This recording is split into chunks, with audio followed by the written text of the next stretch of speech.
কি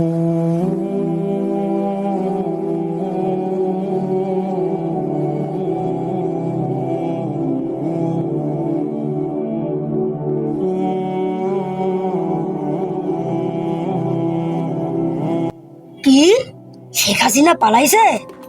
ইঝা, আমাদের দল তো এবার শেষ হয়ে যাবে। আমরা কি করব? এই এক্ষুনি নেতার কাছে ফোন লাগাই।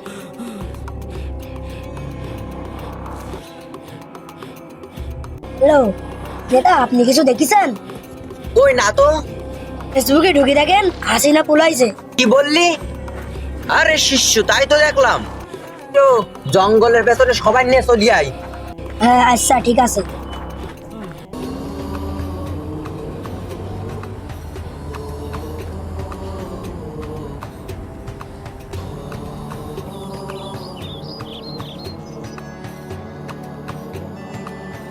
এখন পরিস্থিতি খুবই খারাপ।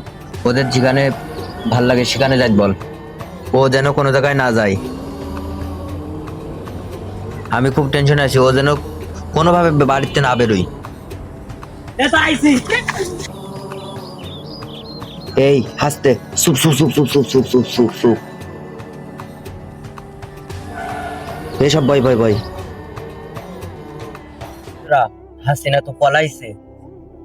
আমি ওইদিকে জানতে পারলাম আওয়ামী লীগের ক্লাব টিলাব ভেঙে একেবারে চুরমার করে ফেলাইছে একদম। আওয়ামী লীগের যে বিল্ডিং টিল্ডিং সব একেবারে ভেঙে চুরি একেবারে দরমাট করে ফেলাইছে একদম। না, আওয়ামী লীগের ঝাড় পাচ্ছে, হাত পা একদম গুরু করে চলে যাচ্ছে একদম।